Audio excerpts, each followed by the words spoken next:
Kotlin Not-to-Do List. The only presentation in here where we will be talking about things you should not do in Kotlin. It is based on the book I am finishing, should be allowed in a few months. This is a sneak peek. It is done together with great reviewers. Two of them are here on the audience. And this book follows the classical effective X pattern, where different items give you concrete ways how to make your code better. And most of them are positive, like do something or you can do something, but some of them are, no, not this way. Like there is some other way somewhere else, but not here. And this is what we are going to talk about in here, about things we should not do in Kotlin. I divided this presentation into three biggest sins of Kotlin developers. And the first one is that Kotlin developers too often are trying to hide too much. I mean, to be honest, I actually think there is a dangerously growing culture of hiding things in Kotlin community. And it's not good. Just imagine that you are looking for your car keys, and in your family there is a culture of hiding things. And I don't like when people are hiding things I need, and this is what I would like to warn you about. So let's start with talking about something we all truly love. Type inference. We love that we do not need specified type that is obvious, and it is clearly obvious for an integer, for a string, or for a list of integers. But what when it is not obvious at all? What is this? Like, what is this data? I don't know. In such a cases, we prefer this type to be visible, because it's an important information for programmer, but also for a compiler. When is it important for compiler? There are two especially important cases. And to understand them, you need to first understand that type inference is exact. We do not type inference some super type, but exact type. What might be annoying in the local scope, that in here you infer zebra, and so you cannot set any other animal, but it's generally fixable. You can just set this type later, but not always. What if you are developing your API? Let's say that you have this interface, because your library is there to produce cars. And let's say that you still live in post-communistic country, and you generally produce one model of cars. That is your default car. And so to make life easier of other developers, you set it as default. But why specifying this type if it can be inferred? It's the same anyway, so we omit that. And sometime later, someone decided, hey, why specifying default car type? You can omit that as well. And congratulations, now all your factories can only produce Fiat. This is exactly what happened in Poland 30 years ago.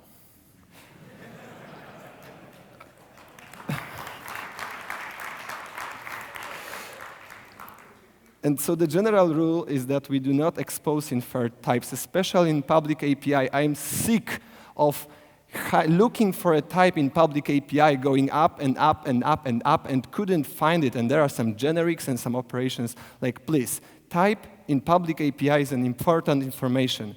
In one project, I even compiled it into bytecode, and I read bytecode to find the type, because I couldn't find it using normal tools. So in public API especially, please specify type. To understand another problem, we need to talk a little bit about null safety. So Kotlin is having good null safety that protects us against nulls as long as you stay in the area of Kotlin. But what if you go outside and you need to interoperate with languages that do not have such mechanisms?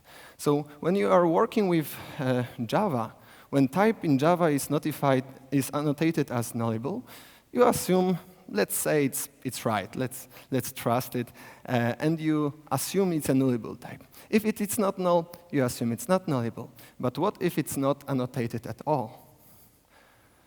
The answer is that we do not like this kind of situation, and we avoid it however possible using variety of different annotations. But if we anyway ended up having such type, like in here getUserReturns, this is called platform type. It can be still specified either as nullable or not nullable. And if you are wrong, then you will have an error in the second line, in the second user, if it's null. But trust me, the worst implementation is user 1, because you also have a null pointer exception, but who knows where. You need to understand the difference between those two snippets. The first one do not specify type, the second one does specify type. They both treat it as not nullable. But the first one can let this platform type propagate and bump out of any expression. And finding them where this null started might be very tricky. On the other example, we have this platform type eliminated quick, and it is clear where we made mistake, and there is a clear way how to fix it. So we eliminate platform types as soon as possible. But there is more than that in that. Platform types can actually, if we infer them too far, can badly interoperate with our system, typing system. So let's take a look at an extreme example when we inferred platform type into an interface. So now your getUsername is a platform type, meaning that you can still decide if it's nullable or not. So in implementation, you can decide it's nullable. In use, you can decide it's not. Now you have null pointer exception on runtime without any compilation errors, with null produced in Kotlin and blown in Kotlin. So to be totally fair with Kotlin, there is a warning in here. But to be totally fair with myself, people often ignore warnings. So let's just eliminate platform types. Do not propagate them. They are not safe. Another thing that people tend to hide is the receiver, which is great. In here, we do not need to repeat this source entry again and again. We can use apply and implicitly sets its properties. This is great. This is perfect, because in this case, it is clear what does it, category, country, and description refer to. But what if it is not? If it is not, and you start dealing with multiple receivers, it's better to referencing these receivers, or otherwise you might have a huge disorientation what is from where. One of my suggestions is that when you write extension functions, it's possible to hide receiver, but it's not clear what comes from where. And it's good to have this receiver defined explicitly. Also, not always implicit receivers are safe. So this is a simplification of a known puzzler. So in here, in a node, we are creating a child, and after we create it, we want to print it, to say that it was created. The problem here is that it does not work correctly, because name in this apply do not refer to the receiver. To the children receiver. It refers to the parent receiver. Why is that? To understand this problem, we can just use explicit receiver. And when you do that, you will have compilation error. Receiver is nullable. That's why it couldn't be used. It wasn't used. And that's why dispatch receiver, that is a reference to node, was used instead. And so when you do that, you make it more safe. And you know exactly how to fix it. If you do not do that, you might look for this error for quite some time.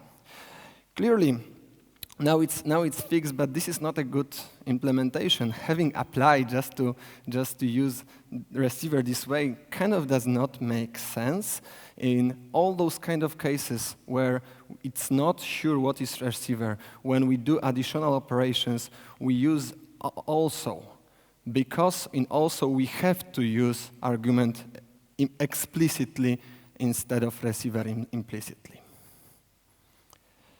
One extreme case of that is member extensions. So probably some of you have never seen that.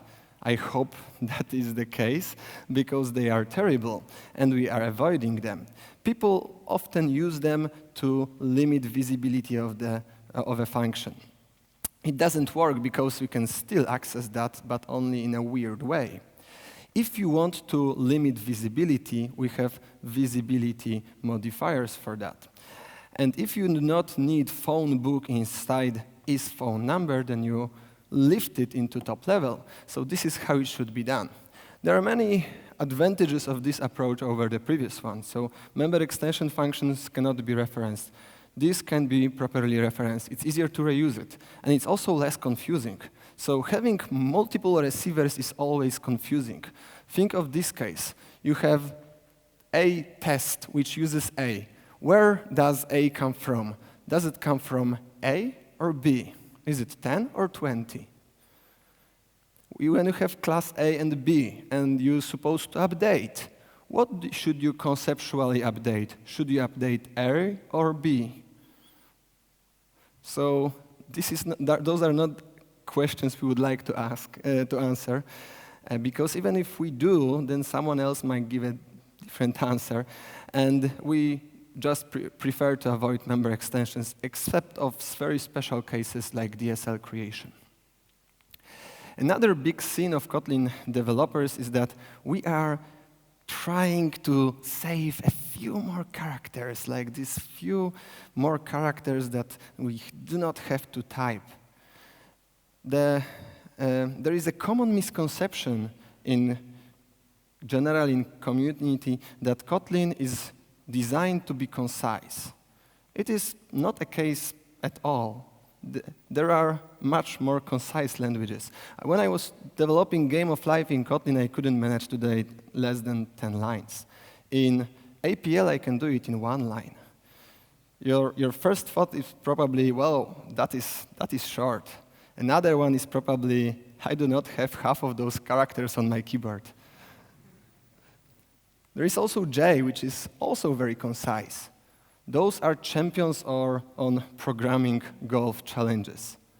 Those are not readable at all. This is a challenge even for experienced APL and J developers to understand it properly. So when you compare the two functions, the implementations, this implementation that uses classic if-else and function calls, and this slightly shortened implementation, and you ask multiple developers, it is surprisingly high percentage of developers who will tell that they prefer the second implementation. Well, I think this is just terrible. I mean, first of all, when you are an experienced developer, you maybe understand it to some degree. But it requires from you to understand safe call, take if, let, bounded reference, and Elvis operator. The first one can be understood by anyone, even developers who are not experienced developers, who are not even Kotlin developers. They can be even understood by JavaScript developers.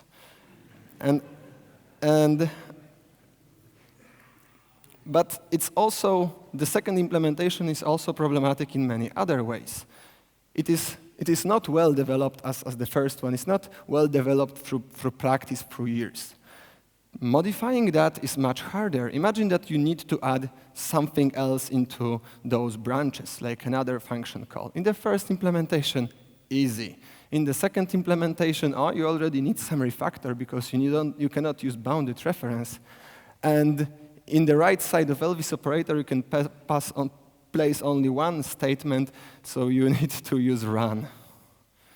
If you would need to add third branch into this, in if-else, you can add another if-else or automatically change into when and add another branch. In the second one, you would need to refactor into the first one.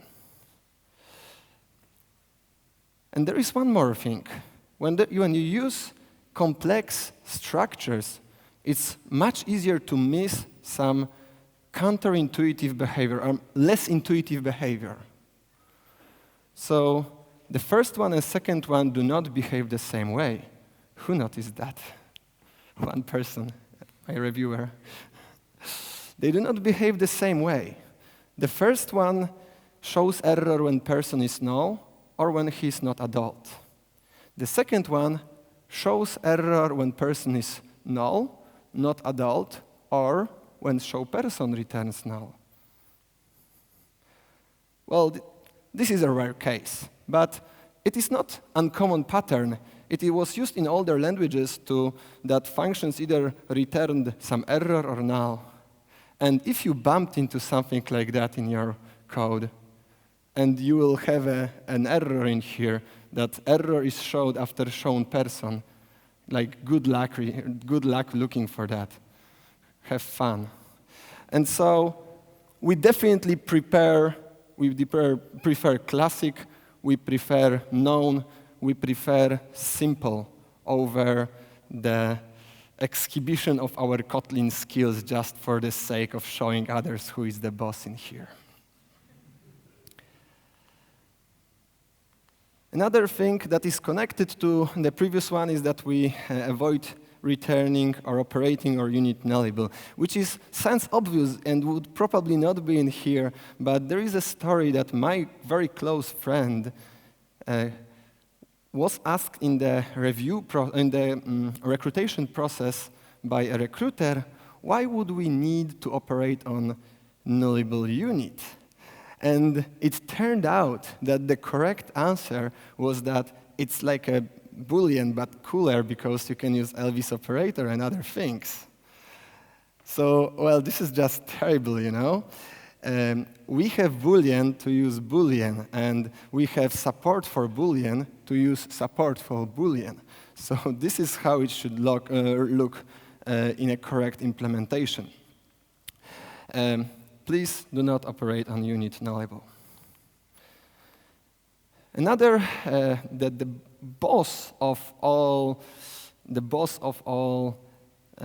shortening that causes confusion is operator overloading. That also has a story. On one of my workshops, one of the short tasks to do in between was to implement factorial. And we implemented that as an extension function on integer so that it can be used pretty easily. But whoever was trained in mathematics knows that there is a special notation, mathematical notation for factorial. And when we were later covering operator overloading, one of the students noticed that, well, actually, if we use them, we will be able to have a quite similar notation for factorial. You only need to add this not extension function. The only problem is that factorial can be now also used as not.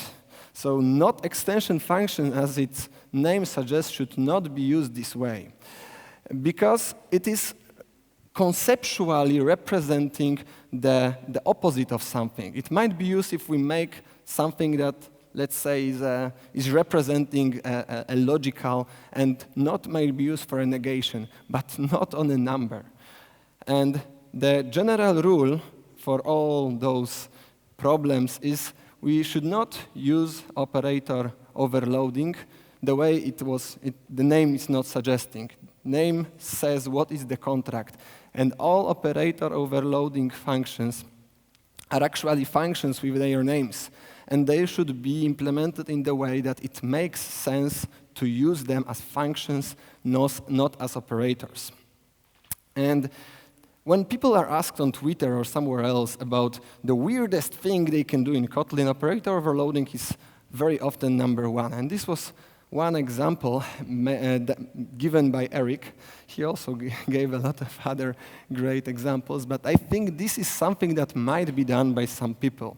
A reminiscence for a string, which in his implementation was throwing away this string out of a longer text. So this is an obvious trolling and an example of something that definitely should not be done. There is no such thing as a reminiscence for a string. It would make more sense to implement it as an extension function with a fully descriptive name.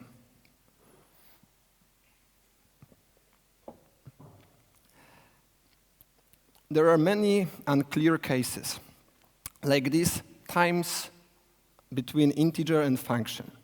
So I can accept the reasoning that 5 times some function means that this is a function that should be repeated 5 times. But some other person might come and say, hey, I actually think that 5 times should mean repeat this function 5 times. And another person might come and say, hey, actually, I think it should produce a list of 5 instances of this function. So those are typical unclear cases. And when cases are unclear, we prefer to not use operators. If we want to have nice notation, we can use descriptive infix function. And so our function to repeat another function few times can be implemented this way. And to repeat some function, we already have it on the standard library. To produce a list of functions, we can use list builder. And finally, the third big sin of Kotlin developers, disrespecting contracts. I believe that there is even a problem in the community with understanding what are contracts themselves, so that we will start with that. But then we will explain why we should respect them. But let's start with something easy. Minimize elements visibility. It should be pretty clear for Java and most Kotlin developers. So the case is that we cannot minimize it for all elements, but for all elements that we can. And there are good reasons for that. So we prefer private over protected, protected over public, etc., etc. The first case is that we generally prefer to have smaller interface. So we need those internal functions, but we prefer to not expose them to users. Because when something is used by users, it needs to be maintained, it needs to be properly tested, we need to take care about it. The less we have, the less we need to take care about. Also, if we would want to change visibility, opening something is easy. Taking something from people is not easy. It's like whenever you take something or change something, you need to update some uses all over the project where it was used. You might not remember why you used that or why someone used that. Maybe it's a guy from another team and you have no idea what he was doing, and maybe there are even not unit tests, so it might be really hard. And so keeping this stable, keeping public things stable is rather important, and we are not hiding that. For properties, a big additional to reasons is that function cannot be responsible for its own state when it can be mutated from outside. So here pref user represents the previously downloaded user, but if it can be modified from outside, it might also mean someone changed that from outside. So it's nearly no information at all. So also when we try to understand function, the bigger visibility, the harder it is to understand it, because it can be modified in a wider scope. The smaller visibility, and the easier it is to understand how it is modified.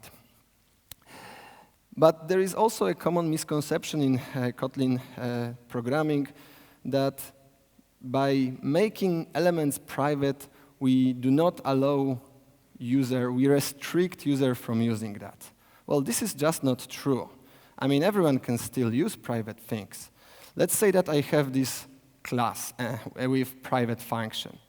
All I need to use this function is to sit down and reflect a little and reference this function, get its members, functions, reference this function by name, open it, and call it. And that's it.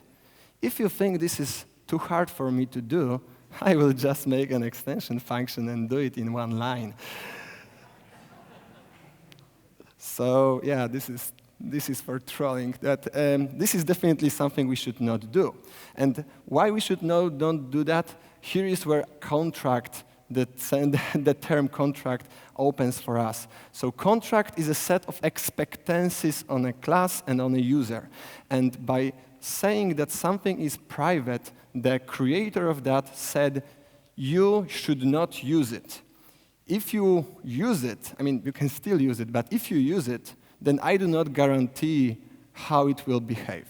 It's like warranty. It's like when you have your laptop, if you use it properly and it breaks, you can expect the guy who sold it to you that he will fix it. But if you open that and start changing something inside, he is not guaranteeing nothing to you. And the same in here. When you open something private, there is absolutely no guarantee that this will work in the future. Creators might change a name, and then your hack will not work anymore. There are many, many things that creators might change, and your hack will stop working. And the contract is what makes them safe. And what makes you safe if you are consistent with this contract, because if you are aware, you did everything fine. But to do this communication between creator and user, the other way, creator and user efficient, we all need to set up contracts. So we need to say what can be expected and what should not be expected. And when we do not do any documentation, people will generally depend on everything that is there and suppose this is how it works. But when we define documentation and set up visibility, it sets up an expectancies, and if now user does something and it does not work, you can always say, hey, documentation described that perfectly, and this is why it does not work. I actually know what you think about contracts, and this is what is a common approach to them. But they are actually important, and we should take care about them. And I would like to show you 2 examples of contracts. So the perfect example, in my opinion, of contract in the standard library is a list of. So all it promises, list of function, is that it returns read-only list of given elements, and list is serializable on JVM. And it declares the return type.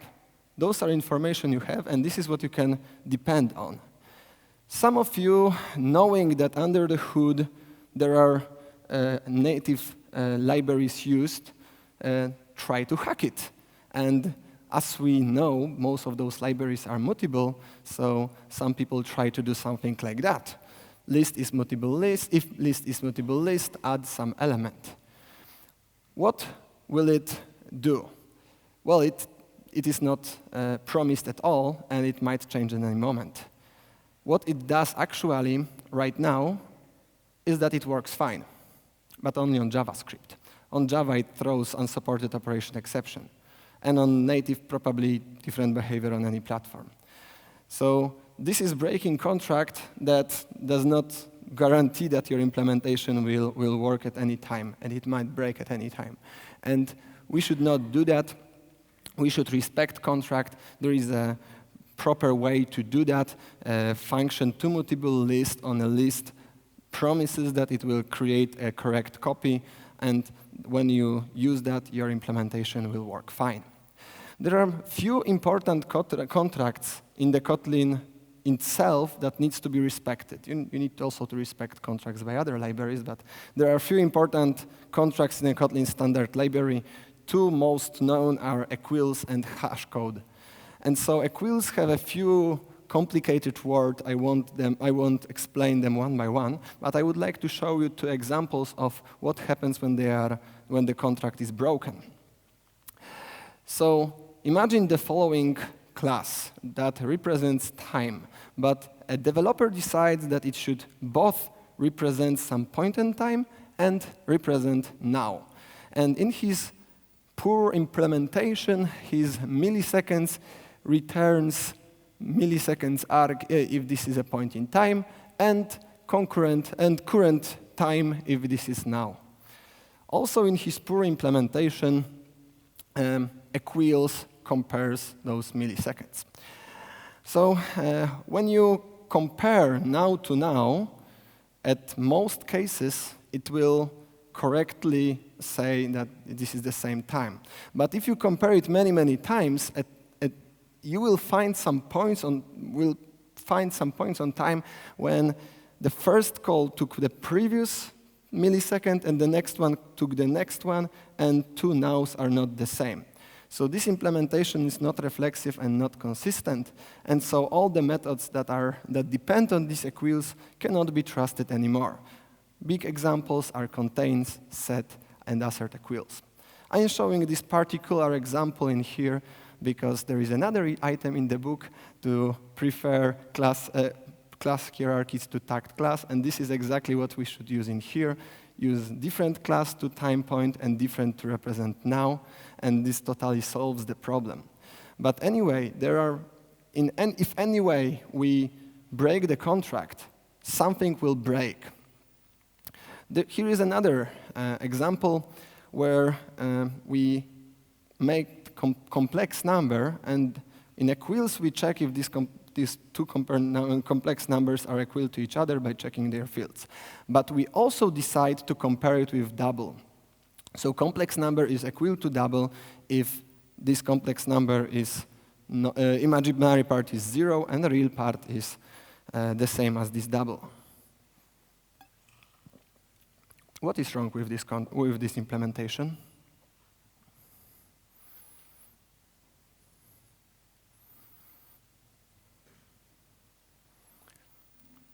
So formally, it's not symmetric. So complex can be equal to double, but double cannot be equal to complex. What breaks also all the functions that depend on this behavior. For instance, when you make a list with a complex and you check if it contains number, then in here it returns false, but it's not true. Because if other thing would be used under the hood, it might return true. So it all depends what is the order of operations under the hood in the actual list contains. So if it contains, if element is equal to the argument, then it will be different answer than if it compares if argument is equals to element. Does it make sense? So we cannot trust it. Different contains will return false, different will return true.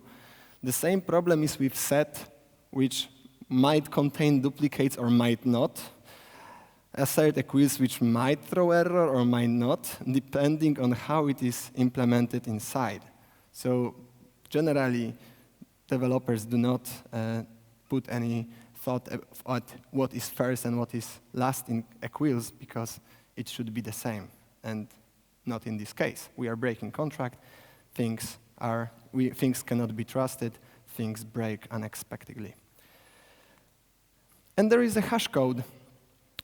Hash code, the most common problem, there are also a list of elements of hash code that needs to be fulfilled, but the most common problem is when hash code is not consistent with equals. So hash code says in what bucket elements should be placed in the hash table. That is used on set and on map and on other structures. And in here, equals is implemented, but hash code is not implemented. So two objects, even though they are equal to each other, when one of them is in a set and we check if it contains the other one, this should return true, but it actually returns false. So again, it's not consistent with equals, and you cannot trust set, you cannot trust map, you cannot trust anything that uses hash map under the hood.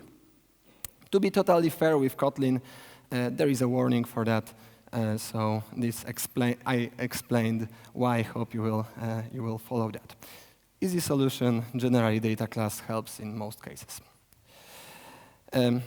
But what people often do when they see this warning and they do not understand the problem is that they return some constant. What makes our code work correctly, but it's absolutely terrible solution. And to show you why is that, let's create some list and make it to the set. So when we implement our hash code correctly, then there are equals is used absolutely 0 times. It turned out we have enough. Oh, they are turning off light. It means we are gone with time. I'm joking.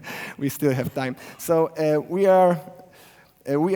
use equals 0 times. When you do the same for our bad implementation, we just use our equals 50 million times.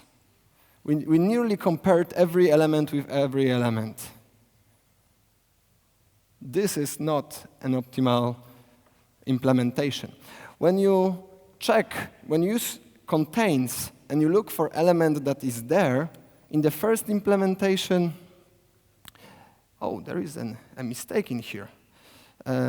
OK, because I used name OK. So if you check if element is in a proper set that exists there, in the first implementation, we use times 1 time. In the second implementation, when element is not there, 0 times. Turns out there is nothing in the bucket where there is not there. In the second implementation, in the first case, we have a number that is between 1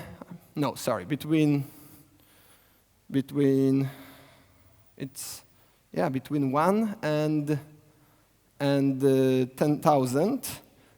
In this case, it turns out to be 4,000 something. If you look for something that is not there, you will compare with all the elements. And so name nope, returning hash code with 0 is really bad, is highly inefficient. It's like making a lot of job for nothing to our sets and maps. Another big disrespect of contract, because contracts are not only on classes, they are also on functionalities. And one of the functionalities that have pretty well-developed contract in Kotlin is a property. So property is not used to represent behavior. It is used to represent state. And so in here, we have some algorithm that calculates sum. And this should not be a property. This is definitely a function, and it should be implemented this way. When we have a property, we do not expect it to be complicated. We do not expect it to have any calculations. We expect it to be immediate. So there are few common guidelines that say when you should not use property, when operation is complex, or when its complexity is higher than 0, 1. If it is, it's definitely an algorithm. It should be a function. Another thing is when it involves some business logic. We do not expect business logics to be in properties, except of some cases like observable properties, but in general, I mean, not even so. I meant some modifications or bindings, but not a business logic.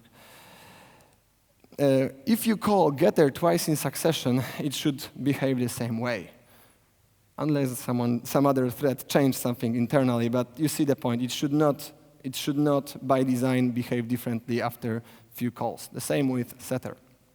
And when order of execution is important, it's definitely not a state. State is something that is independent of that.